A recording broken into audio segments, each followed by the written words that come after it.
आज आमे बनेबा पनीर टिक्का मसाला बिना प्याज रसुण रे आपण ही रेसिपी घरे बहुत बढ़िया टेस्टी बनी पारिबे। तेबे चलंतु स्टार्ट करिबा आजिर रेसिपी। होटल ढाबा रेस्टोरेंट ठारू भी अधिक टेस्टी पनीर टिक्का मसाला रेसिपी बनैया पे गोटे कुकर रे 4टी मीडियम साइज रो टमाटर को रफली काटी करी कुकर रे देइछि। गैस रे मीडियम फ्लेम रे कुकर रे 3-4टी सीटी आसीबा पर्यंत टमाटर को आमे सिझेई नबा। आपण चाहिले 2 बड़ चामच पानी दे एहाकू सिझेई परिबे। मु एठारे बिना पानी देई कुकर रे 3टी सीटी आसीबा पर्यंत सिझेई नेबी। आपण चाहिले कंचा टमाटर को ग्राइंड करी भी नहीं परिबे या तो फिर कद्दूकस करिकी भी नहीं परिबे। एही भली भाबे थरे टमाटर को कुकर रे बॉईल करी तापरे टमाटर रो ग्रेवी बनांतु। बहुत बढ़िया कलर एवं टेस्ट ग्रेवी रे आसी थाए। कुकर रे बॉईल करथिबा टमाटर को ठंडा करी ताको मिक्सर रे ग्राइंड करी गोटे बढ़िया प्यूरी आमे तैयारी करनबा। एठारे आपण देखि पारुथिबे टमाटर प्यूरी रो कलर केते बढ़िया आसीछि। तापरे गोटे बासन रे 2 बड़ चामच बिना खट्टा ताजा दही नबा। दही रे गोटे बड़ चामच बेसन पकेई दही एवं बेसन को भल भाबरे गोळेई फेंटी नबा। थिरे बिल्कुल भी लम्प्स नहीं।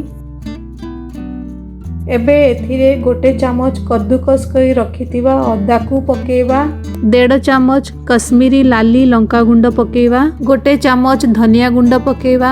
गोटे चामच कंचा जीरा गुंड पकेइबा। आधा छोटो चामच हळदी गुंड दबा। गोटे चामच कसूरी मेथी पकेइबा एवं आधा छोटो चामच गरम मसला पकेइबा एवं स्वाद अनुसार लूण पकेइबा एवं गोटे चामच लेंबू रस को पकेइबा। तापरे सबको भल भाबरे गोळेई नबा।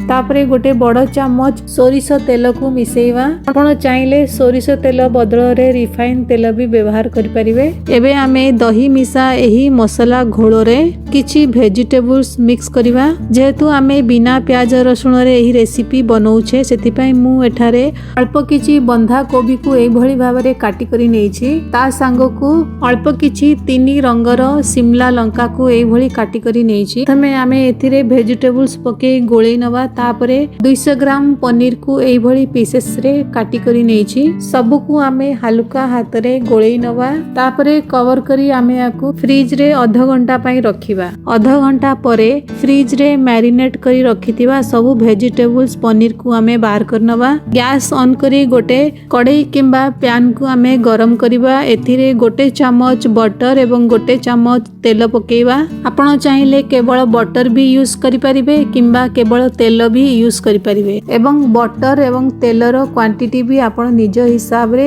कम बेसी भी करि परिबे। तापरे आमे मैरिनेट करी रखिथिबा सब वेजिटेबल्स एवं पनीर को एथिरे अल्प किछि समय पई मीडियम फ्लेम रे गोटे स्मोकी फ्लेवर आसीबा पर्यंत एवं गोल्डन ब्राउन कलर हेबा पर्यंत भाजी नेबा। मीडियम फ्लेम रे भाजिले पनीर टाण हेबो नाही। पनीर टिक्का मसाला रेसिपी रे हमकु पनीर एवं सब वेजिटेबल्स को एई भली भाबरे मैरिनेट करी मीडियम हाई फ्लेम रे स्मोकी फ्लेवर आसीबा पर्यंत भजा जाई थाए। जहा फल रे पनीर टिक्का मसाला रो टेस्ट बहुत बढ़िया आसी थाए। पनीर एवं वेजिटेबल्स रे बहुत बढ़िया कलर एवं स्मोकी फ्लेवर आसी जाईछि। गैस को बंद करी गोटे प्लेट रे एहा को आमे काढी नबा।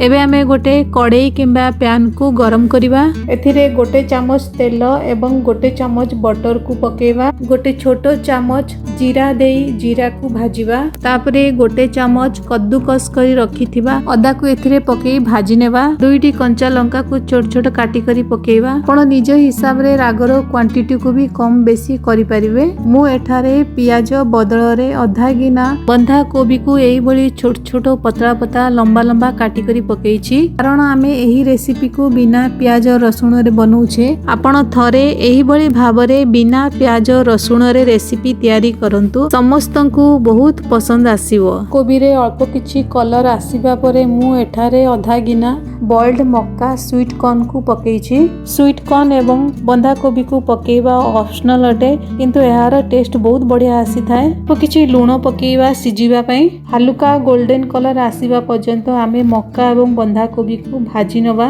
बंधा कोबी एवं मक्का भाजी होई सारला परे आमे एथिरे गोटे चामच धनिया गुंड को पकेइबा। अधा चामच कंचा जीरा गुंड दबा, गोटे चामच कश्मीरी लंका गुंड पकेवा, तापरे अधा चामच गोलमरीच गुंड एवं अधा चामच हळदी गुंड पके सबको भल भाव गोले लो फ्लेम रे भाजी नबा। एमिति लो फ्लेम रे मसला को भाजिले मसला आमर पोड़िबो नाही, बहुत भल भाव भाजी होई जिवो एवं बहुत बढ़िया फ्लेवर भी आसीबो। एठारे आपण देखि पारुथिबे मसला आमर बहुत भल भाव भाजी होई जाईछि।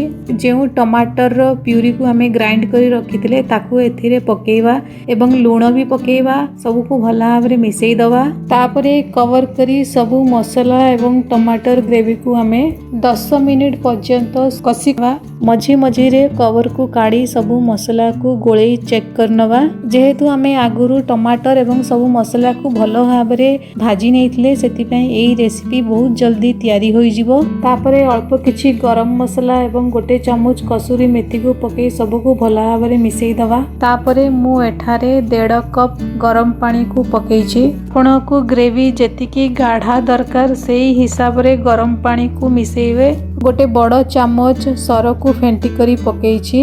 तापरे भाजी करी रखिथिबा वेजिटेबल्स एवं पनीर को एथिरे मिसेई भल भाव रे गोलेई नवा। लास्ट रे गोटे छोट चामच चाट मसला पकेइबा एवं काटी करी रखिथिबा धनिया पत्र को मिसेई भल भाव रे गोलेई नवा। वर्तमान पनीर टिक्का मसला आमर रेडी अछि। बहुत बढ़िया कलर आसीछि। तेबे निश्चिंत भाव रे थरे घरे एही रेसिपी को ट्राई करंतु, समस्तंकु बहुत पसंद आसीबो।